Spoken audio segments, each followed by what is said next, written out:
السلام علیکم سامعین، 29 ربیع الاول اور 15 اکتوبر ہے۔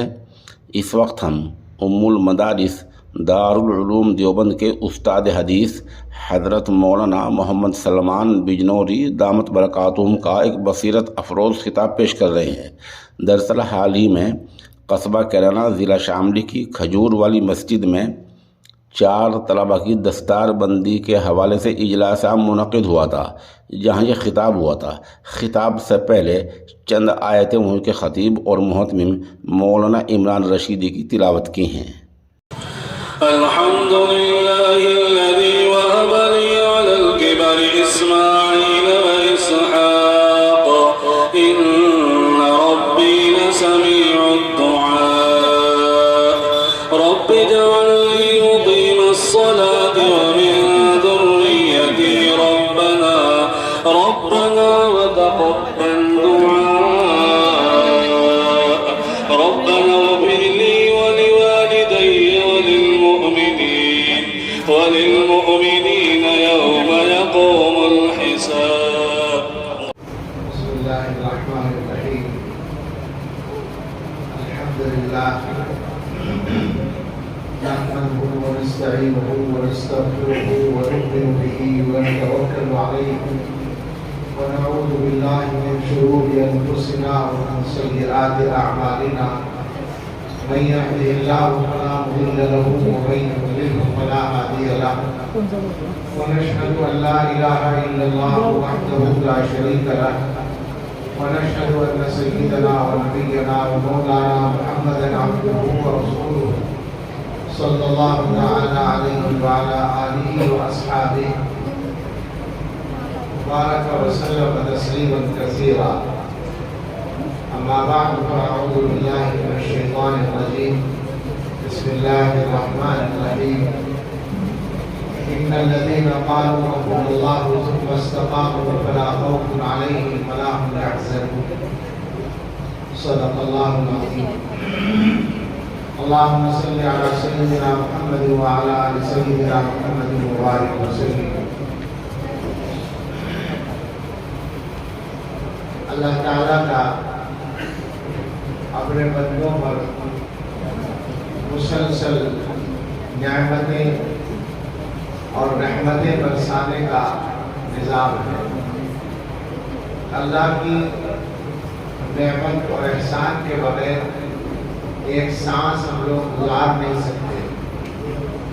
اللہ تعالیٰ کی بہت ساری صفات ہیں، ان صفات کا بندوں کے ساتھ ظہور ہوتا ہے۔ اللہ تعالیٰ مثلا دینے والے ہیں تو ہر وقت ان کی طرف سے عطا ہوتی رہتی ہے۔ اللہ تعالیٰ رزاق ہے تو رزق ملتا رہتا ہے۔ اللہ تعالیٰ احسان کرنے والے ہیں تو ان کا احسان ملتا رہتا ہے۔ اور ان ساری نعمتوں کو اگر ایک لفظ میں بیان کیا جائے تو خود اللہ تعالیٰ نے رحمت کا لفظ ہمیں دے رکھا ہے۔ اور یہ بھی ایک بات ہے، علماء نے لکھا ہے کہ اللہ تعالیٰ کی شانیں بہت ہیں اور اللہ کی صفات بہت ہیں۔ ہر صفت کو ظاہر کرنے کے لیے ایک لفظ اللہ نے دیا ہے، لیکن رحمت کی صفت کو ظاہر کرنے کے لیے 2 لفظ دیے ہیں، رحمان اور رحیم۔ اس سے پتہ چلتا ہے کہ اللہ تعالیٰ کا بندوں کے ساتھ رحمت کا معاملہ بہت زیادہ ہے۔ اسی لیے بعض علماء نے یہ حدیث نقل کی ہے کہ اللہ تعالیٰ نے عرش کے اوپر لکھا سبقت رحمتی غضبی، میری رحمت میرے غضب سے آگے۔ تو بعض علماء نے یہ لکھا ہے کہ اللہ تعالیٰ کی طرف سے بندوں کے لیے جتنے قانون ہیں، جتنے ضابطے ہیں، جتنے احکام ہیں، جتنی تقدیرات ہیں، وہ سب تو لوح محفوظ میں لکھی ہوئی ہیں اور لوح محفوظ عرش کے نیچے۔ مگر ان سارے قاعدے اور قوانین سے ہٹ کر جو ایک اللہ کی رحمت کا قاعدہ ہے وہ سب سے اوپر لکھا ہے اللہ تعالیٰ نے سبقت رحمتی غضبی۔ یہی وجہ ہے کہ ہم جیسے گناہگاروں کے بہت سارے گناہوں کے باوجود، بہت ساری نافرمانیوں کے باوجود اللہ تعالیٰ کی رحمت ہمیں ملتی رہتی ہے، اس لیے کہ اللہ تعالیٰ کی یہ بھی عادت ہے وَيَعْفُو عَنْ كَثِيرٍ کہ وہ بہت سارے گناہوں کو معاف کرتے رہتے ہیں۔ کسی کی وجہ سے کبھی کبھی تھوڑی بہت کوئی پکڑ ہوتی ہے، بہرحال اللہ کی نعمتوں اور رحمتوں کا یہ بیان تو بیان کرنے والے زیادہ سے زیادہ کر سکتے ہیں. مجھے یہ عرض کرنا ہے کہ ہم لوگوں کے پاس جو اللہ کی نعمتیں بے شمار ہیں، ان میں سب سے بڑی نعمت ایمان ہے، قرآن ہے جو اللہ نے ہمیں دیا ہے. اور اللہ تعالیٰ کا ایک قاعدہ اور ہے جو دوسری جگہ بیان کیا ہے، اور وہ ہے لئن شکرتم لأزیدنکم، شکر کرو گے تو ہم نعمت بڑھائیں گے. یہ بات بالکل پکی ہے، تجربے سے ثابت ہے. جو لوگ اس کا مزاج رکھتے ہیں آپ ان سے پوچھ سکتے ہیں کہ جتنا شکر کرتے ہیں اللہ تعالیٰ کی طرف سے نعمتوں میں اضافہ ہوتا رہتا ہے. تو جب ایمان کی نعمت اور قرآن کی نعمت سب سے بڑی نعمت ہے تو ہماری یہ ضرورت بھی ہے کہ یہ باقی رہے، اور یہ بھی ضرورت ہے کہ ان میں اضافہ ہو، یہ بڑھے. تو ہمیں اللہ کا ان نعمتوں پر شکر ادا کرتے رہنا چاہیے. پہلی بات تو یہ کہنی تھی کہ عادت ڈالیے اللہ کا شکر ادا کرنے کی، اور خاص طور سے ان نعمتوں پر جو اللہ نے ایمان و قرآن کی شکل میں دی. دوسری بات یہ کہ ہمارا جو زمانہ ہے، زمانہ تو ہر ایک یکساں سا ہے اور فتنے بھی ہر زمانے میں ہیں، مگر ہمارے زمانے کے فتنوں کی رفتار تیز ہے. جیسے سواریوں کی رفتار تیز ہے. بعض بزرگوں نے اس بات کو کہا، حضرت مولانا علی کا رحمۃ اللہ علیہ فرمایا کرتے تھے کہ پہلے زمانے میں سواریاں جو تھیں وہ بیل گاڑی کی شکل میں تھی، چھکڑے کی شکل میں تھی، تو فتنے بھی اسی رفتار سے آیا کرتے تھے. آج ہوائی جہاز کا زمانہ ہے تو فتنے اسی رفتار سے آتے ہیں. اب جو ہے ہوائی جہاز پیچھے چلا گیا ہے. آدمیوں کو لے جانے کے لیے تو ابھی بھی سب سے تیز سواری ہوائی جہاز ہی ہے، مگر آدمیوں کی باتوں کو لے جانے کے لیے، ان کے خیالات کو لے جانے کے لیے، ان کے اعمال کی شکلوں کو لے جانے کے لیے، یا ان کی اچھائی کو لے جانے کے لیے، یا ان کی برائی کو لے جانے کے لیے، اس سے کہیں زیادہ تیز رفتار ذریعہ انٹرنیٹ کی شکل میں ہمارے سامنے ہے، سوشل میڈیا ہمارے سامنے ہے. آپ یہاں بات کریں اور ساری دنیا میں ایک ساتھ سنی جائے، یہ اللہ تعالیٰ نے اس زمانے میں ہمارے لیے ممکن بنا دیا.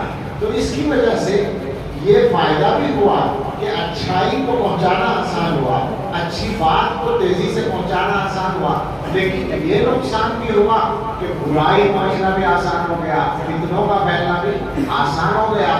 اور ایک فرق یہ ہوا کہ جو اہل حق ہے، جو جن کے پاس اچھائی ہے، خیر ہے، بھلائی ہے، وہ اس کا استعمال کرنے میں مختلف اسباب سے پیچھے ہیں، اور جو اہل باطل ہیں، جن کے پاس برائی ہے، جن کے پاس شر ہے، جن کے پاس دنیا کا ماحول خراب کرنے والی چیزیں ہیں، فساد پیدا کرنے والی چیزیں ہیں، وہ اس کا استعمال کرنے میں آگے ہیں.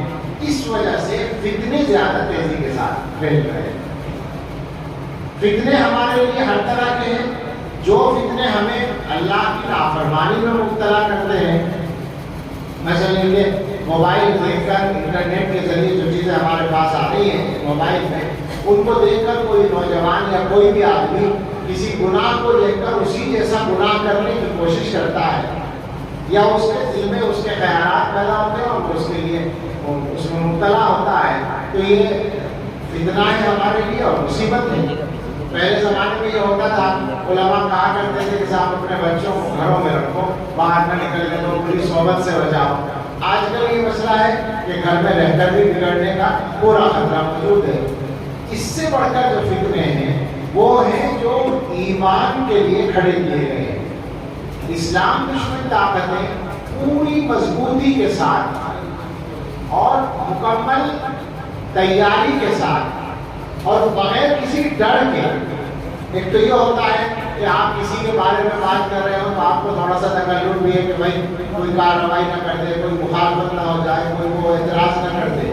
یہ کوئی ڈر نہیں، ان کو پوری بے خوفی کے ساتھ وہ دنیا سے اسلام کو ختم کرنے کے لیے یا لوگوں کے دلوں سے ایمان کو ختم کرنے کے لیے محنت کر رہی ہے طاقتیں. اس سب اس کے لیے کام ہو رہا ہے. اور یوٹیوب پر جو ہے کتنی خطرناک چیزیں پڑی ہوئی ہیں میں تو یہ سمجھتا ہوں کہ شاید اللہ تعالیٰ کی حفاظت کر رہے ہیں، ورنہ عام آدمی تو بچ ہی نہیں سکتا۔ میں نے شاید پہلے بھی کبھی ذکر کیا ہوگا کہ عربی زبان میں ایک سیریل ہم نے دیکھا، سیریل تو فلموں کے چلا کرتے تھے، اب ہر چیز کے ہوتے ہیں، تو پتہ چلا کہ یوٹیوب پر ایک سیریل تھا، سلسلہ تھا، جب ہم نے دیکھا تھا کئی سال پہلے تو اس کے 535 ایپیسوڈ پڑے ہوئے تھے یوٹیوب پر، یعنی ایک گھنٹے کی 535 قسطیں، 50 منٹ کی، 55 منٹ کی، 1 گھنٹے کی، اور وہ عربی زبان میں، اور اس کا جو چلانے والا تھا، بولنے والا جو تھا، وہ اس کا نام تھا رشید، مگر وہ بالکل گمراہ آدمی تھا۔ پہلے وہ مسلمان تھا، کسی مسلمان کی اولاد تھا، بعد میں مرتد ہو گیا تھا، عیسائی بن گیا تھا، اور اس نے ایک مشن بنا لیا تھا کہ اسلام کو اور اسلام کے نظریات کو ختم کرنا ہے۔ تو میں نے اس کا وہ سنا ہے، جو اتنی شاندار زبان عربی، صاف، اچھا لہجہ، سمجھ میں آنے والی زبان، اور کتابیں تفسیر کی، حدیث کی، سیرت کی، تاریخ کی اس کی میز پر رکھی ہوئی، وہ کتابیں کھول کھول کر دکھا کر بات کرتا ہے، اور اس کے موضوع کتنے خطرناک تھے۔ مثال کے طور پر 1 گھنٹے کا ایک وہ ہے، اور اس میں عنوان ہے حل محمد رسول اللہ، کیا حضرت محمد صلی اللہ علیہ وسلم اللہ کے رسول ہیں؟ وہ 1 گھنٹے محنت کرتا یہ بتانے کے لیے کہ حضرت محمد صلی اللہ علیہ وسلم کی شخصیت نعوذ باللہ ایسی نہیں ہے کہ وہ اللہ کے رسول ہو سکے، اور اس کو مدلل کرنے کی کوشش کرتے۔ بے شک بالکل غلط، لیکن جس آدمی کے پاس پکا ایمان نہیں ہو یا معلومات صحیح نہ ہو، وہ تو گمراہ ہو جائے گا۔ ایک عنوان تھا حل القرآن کلام اللہ، کیا قرآن اللہ کا کلام ہے؟ باقاعدہ وہ محنت کر رہا ہے یہ ثابت کرنے کے لیے کہ قرآن ایسی کتاب نہیں تو باقی وہ اللہ کا کلام ہو سکے، نہیں ہو سکتا۔ اس سے اور گندی بات حل محمد ابن عبداللہ، کیا حضرت محمد صلی اللہ علیہ وسلم عبداللہ صاحب کے بیٹے ہیں؟ باقاعدہ حضور کے نسب میں 1 گھنٹے محنت کر کے وہ شک پیدا کر رہا ہے کہ وہ جن کا بیٹا ان کو کہا جاتا ہے ان کی اولاد نہیں ہو، نعوذ باللہ نعوذ باللہ۔ ایسے خطرناک عنوانات پر 500 سے اوپر قسمیں اس کی موجود تھی۔ میں تو اب تو بہت دنوں سے نہیں دیکھا، ذرا دیکھیے گا، سؤال الجری کے عنوان سے اس کا سیریل چلتا تھا۔ یہ ایک مثال ہے، اور ظاہر ہے عربی زبان میں یہ ہو رہا تھا تو انگریزی میں کتنا ہوتا ہوگا اور دوسری زبانوں میں۔ بھائی عربی میں تو یہ بھی ڈر ہے کہ سارے عرب کے لوگ دیکھیں گے، پابندی بھی لگا سکتے ہیں، اور حد درجہ تعجب کی بات یہ ہے کہ یہ کام وہ ایک مسلم ملک کے اندر بیٹھ کر کر رہا ہے، اور اس پر کوئی پابندی نہیں۔ یہ ہو رہا ہے دنیا میں۔ تو یہ والے جو فتنے جن میں ایمان کے لیے خطرہ پیدا ہوتا ہے، یہ فتنے زیادہ خطرناک ہیں، اور اس زمانے میں یہ عام ہو رہے ہیں، اور بہت سے واقعات آپ کے ان میں بھی ہوں گے کہ اچھے گھروں میں، دیندار گھروں میں، علماء تک کے گھروں میں ایمان کو خطرے ہو گئے ہیں، بچوں کے ایمان۔ لہذا ایسے حالات میں بہت زیادہ اہمیت بڑھ گئی ہے، نزاکت بڑھ گئی ہے ایمان کی حفاظت کے سلسلے میں۔ یہ جو علماء کی محنتیں ہیں مدرسوں کی شکل میں، مکتبوں کی شکل میں، آج کل مکتب پر بہت محنت ہے، جمعیت علماء ہند کی بھی اور دوسری تنظیمیں بھی اپنی بساط کے مطابق کام کر رہی ہیں کہ جگہ جگہ مکتب قائم کر دیے جائیں، اور مدرسے تو چل ہی رہے ہیں۔ حقیقت یہ ہے کہ یہ اس زمانے میں اگر یوں کہہ دیں ہم تو بالکل صحیح ہے کہ یہ وقت کا سب سے بڑا تقاضا ہے، اس لیے کہ جو وقت آ رہا ہے اس میں ہمارے بچے اور بچوں کے بچے مسلمان باقی رہیں، یہ ہماری سب سے بڑی ضرورت ہے، اور حالات اس کے خلاف رخ پر لے جا رہے ہیں۔ تاریخ میں جو کچھ ہوا ہے ظاہر ہے اس کے بیان کرنے کا موقع نہیں، ایک جملے میں اشارہ کرتا ہوں کہ جن ملکوں میں قرآن کی تعلیم بند ہوئی ہے، دین کی تعلیم بند ہوئی ہے، آپ یہاں سے پوچھیں اسپین کے اندر وہ نظام نہیں باقی رہا دین کی تعلیم کا، تو کچھ عرصے کے بعد مسلمانوں کا نشان ختم ہو گیا، اور بالکل اسی طرح تقریباً روس کے علاقوں میں اور ترکی میں تقریباً 50 60 70 سال ایسے گزرے ہیں جبر کے پابندی کے، جب قرآن پڑھانے پر بھی پابندی، نماز اذان پر بھی پابندی تھی، مگر وہاں کے لوگوں نے مختلف طریقوں سے قرآن کی تعلیم کو باقی رکھا۔ لہٰذا 1991 میں جب وہ علاقے آزاد ہوئے ہیں، روس کی وہ جو سوویت یونین تھا وہ ٹوٹا ہے اور وہ الگ الگ ملک بنے ہیں اور ان کی مردم شماری ہوئی ہے، تو اکثر ملکوں میں مسلمان اپنا مذہب اسلام لکھوانے والے 99%، 98%، 95%، 96%، قزاقستان میں، قزاقستان میں، ازبکستان میں، ترکمانستان میں، ان ملکوں میں اکثریت مسلمان، حالانکہ ان کے پاس دین کا علم بھی کوئی خاص نہیں تھا، وہ نمازی بھی نہیں تھے، وہ بہت کچھ نہیں جانتے تھے، مگر وہ ان کے بڑوں نے قرآن کی تعلیم کو چھپتے چھپتے کسی نہ کسی طرح باقی رکھا تھا۔ اس کی برکت سے ان کے دلوں میں یہ احساس باقی تھا کہ آپ مسلمان ہیں، لہٰذا جب مردم شماری ہوئی تو انہوں نے اپنا نام مسلمان لکھوایا۔ یہ ایک بہت بڑا ثبوت ہے ہمارے پاس، یہ ایک بہت بڑی دلیل ہے ہمارے پاس کہ مسلمانوں کی نسلوں کے ایمان پر باقی رہنے کے لیے اس تعلیم کی شدید ضرورت ہے۔ اب اگر خدا نہ خواستہ کسی کا دل مست ہو گیا اور کوئی یہ ضروری نہ سمجھے کہ بچے ایمان میں رہے یا نہ رہے، کوئی فرق نہیں پڑتا، تو اس سے تو آپ کوئی بات نہیں کر سکتے، وہ تو بہت بڑا بدقسمت ہے۔ لیکن ہمارا خیال یہ ہے کہ یہ مجمع جو بیٹا یہ تو دیندار لوگوں کا مجمع ہے، لیکن عام مسلمان بھی جو نمازی بھی نہیں ہوتا، جو دیندار بھی نہیں ہوتا، اگر اس سے پوچھا جائے کہ اپنے بچوں کو مسلمان باقی رکھنا چاہتے ہو تو یقینی بات ہے کہ ہر مسلمان کا یہی جذبہ ہے عمومی طور پر کہ وہ اپنی نسلوں کو مسلمان دیکھنا چاہتا ہے۔ اس کا راستہ میرے بھائیوں فقط یہ ہے کہ یہ جو علماء کی محنت ہے اس میں اپنے ہر بچے کو شامل کر دو اللہ کے واسطے۔ اب وہ وقت نہیں چلے گا، وہ طریقہ نہیں چلے گا جو پہلے چل رہا تھا کہ گھر کا ایک بچہ مدرسے میں پڑھ لے اور 4 اسکول میں پڑھ لے اور کوئی اسکول میں پڑھنے والے جو بچے وہ قرآن سے محروم رہ جائیں۔ اب تک یہ چلا ہے نا، عام طور پر یہ چلا ہے کہ گھر کا ایک بچہ مدرسے میں پڑھ رہا ہے، زیادہ بچے اسکول میں پڑھ رہے ہیں اور جو اسکول میں پڑھ رہے ہیں ان کی دینی تعلیم کا کوئی انتظام نہیں۔ اب کیا ہے، چاہے 100% بچوں کو اسکول میں پڑھانا پڑے، آپ کو پڑے گا، لیکن 100% ہی سارے ہی بچوں کی دینی تعلیم کا الگ سے آپ کو انتظام کرنا پڑے گا۔ علماء نے جو یہ کھولے خاص طور سے اس زمانے میں تو جو مکتب ہیں ان میں صبح شام کی تعلیم کا بھی انتظام کیا جا رہا ہے اسکولوں کے بچوں کے لیے، تو مسلمانوں کے لیے وقت کی سب سے بڑی پکار ہے کہ وہ اس پر دھیان دے لیں۔ یہ کوئی ایسا نہ سمجھے، آپ اپنے علاقے کو دیکھتے ہیں کہ یہاں تو ہر جگہ علماء نظر آ رہے ہیں، دو ٹوپیاں اور گاڑیاں نظر آ رہی ہیں، بڑے بڑے مدرسے کہلانے والے بڑے مطمئن ہے کہ صاحب ہمارے یہاں تو 10 مدرسے شہر میں اور سرپرستی کے لیے بڑی عورت کا مدرسہ موجود ہے اور فلاں جگہ والے ہمارے یہاں مدرسے اور فلاں جگہ، یہ پورا علاقہ اسی طرح کا ہے۔ آپ اس سے زیادہ مطمئن نہ ہو، اس لیے کہ حالات بہت تیزی کے ساتھ بدل رہے ہیں۔ اب جو تعلیمی پالیسی ہے اس کا کیا تقاضا ہے کہ ہر بچے کو اسکول بھیجنا پڑے گا، 3 سال کی عمر سے اور 18 سال کی عمر تک بھیجنا پڑے گا۔ یہ ہے نا ایجوکیشن پالیسی میں 3 سال سے 18 سال تک اسے اسکول میں پڑھنا ہے، انٹر پاس کرنا ہے، ہائی اسکول بھی نہیں آگے تک۔ تو ان بچوں کو آپ کیا کریں گے؟ ان کو باقاعدہ مدرسے میں داخل کرنا بھی آپ کے لیے مشکل ہو جائے گا۔ ان بچوں کو ایمان پہ قائم رکھنے کا کیا راستہ ہوگا؟ یہی راستہ ہے، اور اس بات کا یقین کریں کہ چونکہ یہ طریقے اور یہ راستے ہمارے بزرگوں کے جاری ہوئے ہیں، وہ بڑے اور بزرگ جو بالکل اللہ کے لیے کام کرنے والے لوگ تھے، ان کی برکت ان میں ابھی بھی شامل ہے۔